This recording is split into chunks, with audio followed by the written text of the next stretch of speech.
Hello বন্ধুরা, welcome to my channel. আমি সুশান্ত। আজকের এই ভিডিওয়ে আমরা দ্বিতীয় শ্রেণীর ট্যালেন্ট সার্চ পরীক্ষার প্রস্তুতির জন্য গণিত বিষয়ের বিগত বছরের কিছু প্রশ্ন ও উত্তর জেনে নেব। আর তোমরা যারা এর আগের ভিডিওগুলি দেখোনি, অবশ্যই সেগুলি প্লেলিস্টে গিয়ে পরপর দেখে নিও। দেখো, প্রথম অঙ্কটি 4357 সেকেন্ড সমান কত ঘন্টা, কত মিনিট, কত সেকেন্ড। চারটে অপশান দেওয়া রয়েছে, কোনটা ঠিক হবে।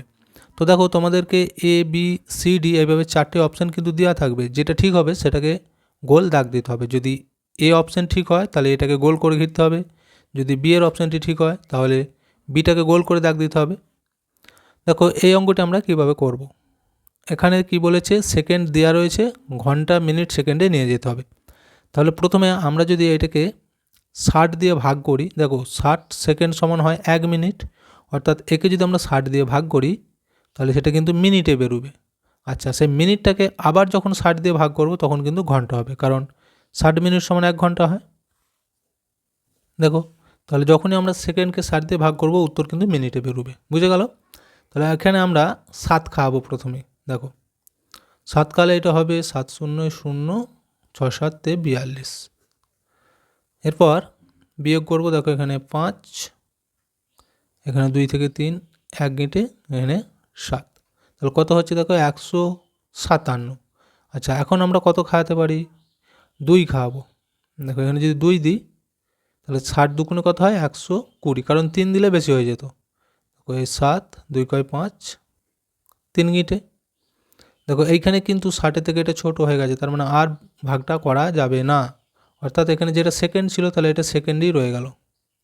তাহলে 37 সেকেন্ড। আচ্ছা, এখানে আমাদের উত্তর বেরোলো কত? এটা 72 মিনিট। আর আমরা তো জানি 60 মিনিটের বেশি হলেই সেটাকে ঘন্টায় করতে হবে। তাহলে এখানে 72 মিনিটটাকে আবার একবার ভাগ করবো। দেখো, 72 থেকে আবার ভাগ করব কত দিয়ে? 60 দিয়ে যদি ভাগ করি আমরা, 60 মিনিট সমান 1 ঘন্টা, তাহলেই ঘন্টায় উত্তর বেরোবে। দেখো, 60 1 60, বিয়োগ করলে হবে 2 6 কয় 7 1 12। এখানেও দেখো 60 থেকে 12 কিন্তু ছোট, তাহলে এইটাকেও আর ভাগ করা যাবে না। এটা কি ছিল? মিনিট। তাহলে এখানেও মিনিট হয়ে গেল। উত্তর কিন্তু আমাদের বেরিয়ে গেছে। দেখো, এটা ঘন্টা হয়ে গেল। তাহলে উত্তরটি কিন্তু আমাদের এই তিনটে মিলিয়ে হবে। দেখো, এই 1 ঘন্টা 12 মিনিট 37 সেকেন্ড কোনটায় আছে? দেখো, এই প্রথমেরটাই হয়ে যাবে। তাহলে 1 ঘন্টা 12 মিনিট 37 সেকেন্ড। তারপর এটা দেখো, 1 ঘন্টা 50 মিনিট ও 2 ঘন্টা 30 মিনিটের মধ্যে ব্যবধান কত? এখানেও তাই চারটে অপশান দিয়েছে, কোনটা হবে। ব্যবধান বলেছে, ব্যবধান মানে কি? দূরত্ব বা কতটা তফাৎ। তাহলে এই বড়টা থেকে ছোটোটাকে বিয়োগ করে দিলেই উত্তর মিলে যাবে। দেখো কীভাবে বিয়োগটি করব। ঘন্টা মিনিটের বিয়োগ কিন্তু এর আগে আমি অনেকবার শিখিয়েছি, সেই ভিডিওগুলি তোমরা ভালো করে দেখে নেবে। দেখো, উপরের সংখ্যা ছোট হলে কি করতে হয়? বিয়োগে সাইড থেকে ধার নিতে হয়। তাহলে এইখান থেকে ধার নেবো, যেহেতু এখানে 50 30 ছোটো, তাহলে এই ঘন্টা থেকে 1 ঘন্টা ধার নিয়ে নেবো এইদিকে। 2 ঘন্টা ছিল, 1 ঘন্টা চলে গেল, কত থাকবে এখানে? আর 1 ঘন্টা পরে থাকবে। এইবার দেখো, ওই 1 ঘন্টাটা এখানে কিন্তু মিনিট আছে, তাহলে আমাদের মিনিটই লিখতে হবে। তাহলে 1 ঘন্টা সমান কয় মিনিট? 60 মিনিট। তাহলে এই যেটা ধার নিলাম আর এইটা, এই দুটোকে আগে একসাথে যোগ করতে হবে, করে তারপর এই 50 বিয়োগ দেবো তার থেকে। দেখো কত হচ্ছে, 6 আর 3 9, অর্থাৎ এই দুটো মিলে হচ্ছে আমাদের 90 মিনিট। 90 থেকে 50কে বিয়োগ দাও এবার। 0 0 0, 5 কয় 9, 4 গিঁটে। তাহলে এটা হচ্ছে মিনিট, 40 মিনিট। এই দিকটা দেখো, এবার 1 আর এই 1 মিলে গেছে, তাহলে 0 এখানে কিচ্ছু নেই। তাহলে উত্তর হচ্ছে 40 মিনিট। এই এটা হয়ে যাবে। পরেরটা দেখো, পিকুর যখন বয়স 4 বছর 5 মাস 6 দিন তখন তার বোন রিনার জন্ম হয়। রিনার বর্তমান বয়স 11 বছর 3 মাস 12 দিন হলে পিকুর বর্তমান বয়স হবে কত? এখানেও চারটে অপশান দেওয়া রয়েছে, কোনটি হবে। দেখো, এই বছরের হিসাব করার অঙ্কগুলি এর আগে আমি অনেকবার করিয়েছি। তো যখন কারো বয়সের সাথে কারো বয়সের তুলনা করা হয়, দেখো পিকুর বয়স যখন ছিল 4 বছর 5 মাস 6 দিন, তখন তার বোনের জন্ম হলো। তাহলে তার বোনের বয়স হয়ে গেছে এত, তার মানে তার বয়সটাও কিন্তু এই 11 বছর 3 মাস 12 দিন বেড়ে যাবে, কারণ বয়স তো থেমে থাকবে না। তার বোনের বয়স যদি বাড়তে থাকে তাহলে তার বয়সও কিন্তু বাড়বে। তাহলে এইটার সাথে এটাকে যোগ করে দিলেই পিকুর বর্তমান বয়স বেরিয়ে যাবে। দেখো যোগটা করবো এখন, 6 আর 2 8, একটা নেমে যাবে। দিনের সোজা দিন, মাসের সোজা মাস, বছরের সোজা বছর কিন্তু তোমরা লিখবে যোগ বিয়োগ করার সময়। আচ্ছা, এরপর দেখো এখানে 5 আর 3 হয়ে যাবে 8 মাস, এটা ছিল দিন। এবার বছরটা দেখো 11, 4 আর 1 5, একটা নেমে যাবে। তাহলে কত হচ্ছে দেখো 15 বছর 8 মাস 18 দিন। কোথায় আছে দেখো এই উত্তরটি, এই যে এটা হয়ে যাবে 15 বছর 8 মাস 18 দিন। পরেরটা দেখো, তোমার বয়স 7 বছর, তোমার দাদার বয়স 10 বছর, তোমার বোনের বয়স 4 বছর, তোমার বোনের চেয়ে দাদা কত বছরের বড়? 6 বছর, 7 বছর, 9 বছর নাকি 10 বছর? কি বলেছে ভালো করে কিন্তু বুঝতে হবে। প্রথমেই বলেছে যে তোমার বয়স 7 বছর, আচ্ছা তোমার দাদার বয়স 10 বছর, তাহলে দাদার বয়স কত বলেছে 10 বছর। আবার বলেছে তোমার বোনের বয়স 4 বছর, তাহলে তোমার বোনের চেয়ে দাদা কত বছরের বড়? দেখো দাদার বয়স তো 10, বোনের বয়স 4, তাহলে এই 10 থেকে 4 যদি আমরা বিয়োগ করি কত হচ্ছে 6, তার মানে দাদা হচ্ছে 6 বছরের বড়। পরেরটা দেখো, সোনা ওজনের সব থেকে ছোট একক কোনটি? কিলোগ্রাম, মিলিগ্রাম, গ্রাম না মিলিগ্রাম নয়? এখানে উত্তর হবে মিলিগ্রাম, সব থেকে ছোট একক। পরেরটা দেখো, হাওড়া ও ধর্মতলার ব্যবধান মাপতে কী একক লাগে? কেজি, মিটার, সেন্টিমিটার নাকি কিলোমিটার? দেখো হাওড়া থেকে ধর্মতলা এটা কিন্তু ছোটোখাটো মাপ নয়, এটা অনেকটা বড় মাপ, তাহলে এক্ষেত্রে আমরা কিলোমিটার ব্যবহার করব। ঠিক আছে, যখনই রাস্তার দূরত্ব বলবে সেক্ষেত্রে কিলোমিটার দিয়ে মাপতে হয়। আর এই সেন্টিমিটার মিটারগুলো হচ্ছে ছোট ছোট জিনিস মাপার জন্য। তোমাদের বইয়েতে যখন বা খাতায় যখন কোনো স্কেল দিয়ে দাগ টানতে বলা হয় সেগুলি এই সেন্টিমিটারে হয়। আচ্ছা পরেরটা দেখো, কোন শ্রেণীটির ক্রম ঠিক? এখানে 4টে অপশান দেওয়া রয়েছে, দেখে বলতে হবে কোনটা ঠিক। দেখো এই অঙ্কটি করার জন্য আমি কিন্তু এর আগে একটা ছক দেখিয়েছিলাম, সেই ছকটা যদি তোমরা ভালো করে মনে রাখো তোমরা কিন্তু এখানটা করে ফেলতে পারবে। ক্রম মানে কি, সেই ছকটা পর পর কার পর কোনটা হয় সেটা এখানেতে দেওয়া রয়েছে, যেটা ঠিক হবে সেটাকে লিখতে হবে। দেখো কিমি মানে কি কিলোমিটার, হেমি মানে হেক্টোমিটার, গ্রাম, এটা ঠিক নাকি অপশান বি এ রয়েছে কিয়ারলি মানে কিলোলিটার, হেলি মানে হেক্টোলিটার, সেমি মানে সেন্টিমিটার। তাহলে দেখো এখানে লিটার মিটার দুটো আলাদা আলাদা, একই একক নয়, এইটাও তাই পরপর মিলছে না। আচ্ছা সি এরটা এখানে উত্তর হবে, দেখো ডেসিমিটার, সেন্টিমিটার, মিলিমিটার, এটা কিন্তু পরপর আছে, তাহলে এই উত্তরটি হয়ে যাবে। পরেরটা দেখো, 1 গ্রামের মান কোনটি হবে? 10 ডেসিগ্রাম, 10 সেগ্রা, 10 মিলিগ্রা নাকি 10 ডেকাগ্রা? দেখো গ্রাম মানে কিন্তু এগুলো সব গ্রাম, হ্যাঁ, তাহলে 1 গ্রামের মান কোনটি ঠিক এখানের মধ্যে? তো আমি ওই বলেছি আগের ভিডিওগুলি যদি দেখো সেখানে কিন্তু বলে দিয়েছিলাম, পরপর আগে ছকটা মনে রাখতে হবে যে কিলোগ্রাম, হেক্টোগ্রাম, ডেকাগ্রাম, গ্রাম, ডেসিগ্রাম, সেন্টিগ্রাম, মিলিগ্রাম। তাহলে দেখো এই যে গ্রামের পরেই কিন্তু ডেসিগ্রাম হয়, অর্থাৎ বাম দিক থেকে ডান দিকে যাচ্ছে এক ঘর, তাহলে ওকে একের গায়ে একটা শূন্য 10 দিয়ে গুণ করতে হয়, উত্তর হয়ে যাবে 10 ডেসিগ্রাম। পরের অঙ্কটি দেখো, 10 ঘন্টা 4 মিনিট ভাজিত 24 সমান কত? এখানে 4টা অপশান দেওয়া রয়েছে, কোনটি ঠিক হবে? তো 24 দিয়ে একে ভাগ করতে হবে। কিভাবে করব?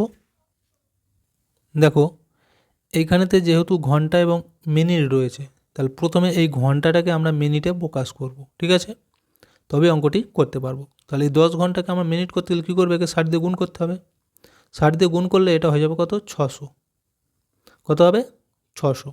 দেখো এই 600 হওয়ার পর আমরা যদি ভাগ করি কত হচ্ছে, দেখো এইটা এখন থাক, 24 দিয়ে আমরা যদি ভাগ করি প্রথমে 2 খাওয়াবো, তাহলে এখানে হয়ে যাচ্ছে 48, বিয়োগ করলে কত হচ্ছে 8 থেকে 10, 2 গিটে হাতে 1 থাকবে, 4 থেকে 5, 5 থেকে 6, 1 গিটে 12।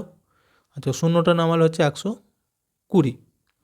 এবার দেখো কত খাওয়ালে মিলছে, আমরা যদি 5 খাওয়াই, দেখো 4 5 20, হাতে 2, 5 গুণ 10 আর 2 12, তাহলে এটা মিলে যাচ্ছে, বুঝে গেল? তাহলে এইখানেতে আমরা কী ছিল এটা মিনিট, তাহলে এইখানে কিন্তু এটা মিনিট বেরোলো উত্তর 25 মিনিট। আচ্ছা এরপর দেখো এই 4 মিনিট রয়ে গেছে, ওইটাকে আমরা এবার নামাবো। এটাকে নামালে কি হচ্ছে 24, এখানে কিন্তু 4 ছোট হয়েছে। তাহলে কি করব আমরা এই মিনিটটাকে সেকেন্ডে প্রকাশ করব। তাহলে একে আবার 60 দিয়ে যদি গুণ করি কত হচ্ছে 240। এইবার দেখো ওইখানে আমরা কত খালে মিলছে, 24-এর সাথে 1 দিলে 24 1-কে 24, শূন্যটা নামবে, শূন্য খাইয়ে শূন্য মিলে গেল। তাহলে আমাদের উত্তর হচ্ছে কি 25 মিনিট, এটা 10 সেকেন্ড। সেকেন্ডে ভাগ করেছি মানে এটা সেকেন্ড, তাহলে 25 মিনিট 10 সেকেন্ড। প্রথমের অপশানটি হয়ে যাবে। পরে এটা দেখো একটা সরলের মতো দিয়েছে, কোন উত্তরটি হবে। দেখো যেহেতু এটা সরলের মতো, তাহলে সবার প্রথমে আমরা কি করব, যোগগুলোকে এক কাছে করে নেব। দেখো কোন কোনগুলো যোগ আছে, 9-এর আগে কিছু নেই মানে যোগ আছে। আচ্ছা যে 7-এর আগে যোগ আছে তাহলে যোগ 7, 5-এর আগে যোগ আছে 5, 3-এর আগে যোগ আছে 3, আর এই 1-এর আগে যোগ আছে যোগ 1। তাহলে এইগুলো সবগুলো আমরা এক কাছে করে নিলাম। আচ্ছা বাকিগুলো কি আছে, বিয়োগ আছে, তাহলে বিয়োগ দিয়ে দাও, দিয়ে ওইগুলোকে একসাথে যোগ করে নাও। কি কি আছে 8, যোগ দিয়ে যে 6 আছে 6 লিখে নাও, 4 আছে 4 লিখে নাও, আর আছে 2 2 লিখে নাও। সমান কত হচ্ছে দেখো, এবার এগুলোকে যোগ করলে কত হবে, 3 আর 1-এ 4, 5 আর 4-এ 9, 9 9 হচ্ছে 18, 18-এর সাথে 7 যোগ করলে 19 20 21 22 23 24 25, তাহলে এই দিকটা হচ্ছে 25। তার থেকে বিয়োগ কত হবে দেখো, 4 আর 2 6 6 12, 12 আর 8-এ 20, তাহলে 25 থেকে 20 বিয়োগ করলে হবে 5, অর্থাৎ এখানে উত্তর হবে 5। এটা হয়ে যাবে। পরেরটা দেখো একই ধরনের, এটাও কিন্তু সরলের মতো দিয়েছে, তাহলে যোগগুলোকে এক কাছে করব, তারপর বিয়োগগুলি করব। দেখো এইখানে তো শুধু একটাই বিয়োগ রয়েছে, বাকিগুলো কিন্তু যোগ রয়েছে, তাহলে এই সব কটাকে আগে যোগ করে নেবো, নিয়ে এটা বিয়োগ দিয়ে দেবো। দেখো আমি একবার এখানে দেখিয়ে দিচ্ছি উপর নিচে লিখে, 4 3 2 5 1 2 3 5 1 0 5 6, এগুলো সব যোগ আছে। তো তোমরা দুটো দুটো করে ধাপে ধাপে করবে, সরল যেহেতু। এখানে তোমাদের ট্যালেন্ট পরীক্ষা বলে আমি তাড়াতাড়ি দেখিয়ে দিচ্ছি। 6 আর 5-এ 11, 11 আর 5-এ 16, 6 হাতে 1, 5 আর 1-এ 6, 6 আর 3-এ 9 আর 2 11 1, আবার হাতে 1, 2 আর 1-এ 3 আর 3-এ 6, 1 আর 1-এ 2, 4 আর 2-এ 6, তাহলে কত হচ্ছে দেখো 6616, 6616, তার থেকে বিয়োগ হবে এই যে 5559। কত হবে দেখো, এখান থেকে যদি আমি বিয়োগটা করি 5559, 9 থেকে 16 7 গিঁটে হাতে 1 থাকবে, 5 আর 1-এ 6, 6 থেকে 11 5 গিঁটে হাতে 1 থাকবে, 5 আর 1-এ 6, 6 6 মিলে যে 0, 5 থেকে 6 1 গিঁটে, তাহলে কত উত্তর হচ্ছে 1057। 1057 দেখো এখানে কোথায় রয়েছে, প্রথমেরটাই আছে। পরেরটা দেখো 5 অঙ্কের বৃহত্তম সংখ্যার সাথে 6 অঙ্কের ক্ষুদ্রতম সংখ্যা যোগ করলে যোগফল কয় অঙ্কের সংখ্যা হবে। তাহলে যোগফলটা কত অঙ্কের হবে সেটা বার করতে বলেছে। আর 5 অঙ্কের বৃহত্তম সংখ্যা, দেখো বৃহত্তম সংখ্যা সবসময় 9 দিয়ে লিখতে হয়, য অঙ্কের বলবে তটা নয়। আর ক্ষুদ্রতম সংখ্যা য অঙ্কের বলবে 1-এর গায়ে তার থেকে একটা শূন্য কম দিতে হয়। এই যে 6 অঙ্ক বলেছে, তাহলে 1-এর গায়ে 5টা শূন্য দিলেই সেটা হয়ে যাবে। তো দুটোকে যোগ করে দেখবো ক অঙ্ক হচ্ছে। দেখো এখানে আমি লিখে নিয়েছি 5 অঙ্কের বৃহত্তম আর 6 অঙ্কের ক্ষুদ্রতম, দুটোকে যোগ করলে কত হচ্ছে দেখো, এখানে 9, এখানে 9, 9টা নেমে যাবে, 9 নেমে যাচ্ছে। যোগফল কত অঙ্কের বলেছিল, দেখো কটা হয়েছে 1 2 3 4 5 6, 6 অঙ্ক হয়েছে। তাহলে এইখানে লিখতে হবে আমাদের এইটা। আচ্ছা পরেরটা দেখো 3 অঙ্কের বৃহত্তম সংখ্যা 3 অঙ্কের ক্ষুদ্রতম সংখ্যার থেকে কত বেশি। তাহলে ওই একইভাবে বার করব, বৃহত্তম মানে 9 দিয়ে লিখব, আর ক্ষুদ্রতম মানে 1-এর গায়ে 0 দিয়ে। দেখো তাহলে বৃহত্তম বলেছে, তাহলে 3টে 9 দেবো। আর কি বলেছে ক্ষুদ্রতম, কি বলেছে জ অঙ্কের বলবে তার থেকে একটা শূন্য কম। 3 অঙ্কের ক্ষুদ্রতম বলেছে, তাহলে কত হচ্ছে 100। বলেছিল এর থেকে এটা কত বেশি, বিয়োগ করলেই পেয়ে যাব আমরা। 0 9 আছে 9টা নেমে যাবে, 0 9 আছে 9টা নেমে যাবে, 1 থেকে 9 8 গিঁটে, তাহলে কত হচ্ছে দেখো 899 বেশি। এইখানে এটা হয়ে যাবে। পরেরটা দেখো 2 অঙ্কের কোন সংখ্যার দশক এককের 3 গুণ?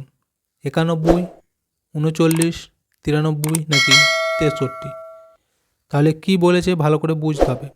ধরো এই একক দশক, এখানের মধ্যে কোন সংখ্যাটির একককে 3 গুণ মানে কি 3 দিয়ে গুণ করলে দশকের সংখ্যাটি পাওয়া যাবে। দেখো আমরা যদি 93টাকে ধরি তাহলে এককে কত 3, দশকে হচ্ছে 9। বলেছিল এককটা এই দশকটা এককে 3 গুণ। দেখো এই 3কে আমরা যদি 3 দিয়ে গুণ করি কত হচ্ছে 3 3কে 9, তাহলে এইটাই আমরা উত্তর পাচ্ছি। এই যে দশকটা হচ্ছে এককে 3 গুণ, উত্তর এটা হয়ে যাবে। আচ্ছা পরেরটা দেখো 20 থেকে 30 পর্যন্ত মোট কয়টি মৌলিক সংখ্যা আছে? 20 থেকে 30-এর মধ্যে বলেছে। দেখো আমি যদি এখান থেকে লিখি 20, 21, 22, 23, 24, 25, 26, 27, 28, 29, 30। আচ্ছা এর মধ্যে মৌলিক সংখ্যা কোনগুলি? কি করে বার করতে হয় বলেছি? যে সংখ্যাগুলিকে 1 দিয়ে এবং সেই সংখ্যা দিয়ে ভাগ করা যায় সেগুলি মৌলিক সংখ্যা। দেখো এখানের মধ্যে এই 23টা হবে। আচ্ছা এখানের মধ্যে আর হবে 29টা হবে। আর কিন্তু মৌলিক সংখ্যা নেই, কারণ বাকি সবগুলোকেই ভাগ করা যাবে, অর্থাৎ সেগুলো সব যৌগিক সংখ্যা। তাহলে 2টো হচ্ছে, এটা হয়ে যাবে। তো ভিডিওটা এখানেই শেষ করছি। ভিডিওটি যদি ভালো লাগে অবশ্যই একটা লাইক দিয়ে দিও এবং শেয়ার করে বন্ধুদেরকেও দেখার সুযোগ করে দিও।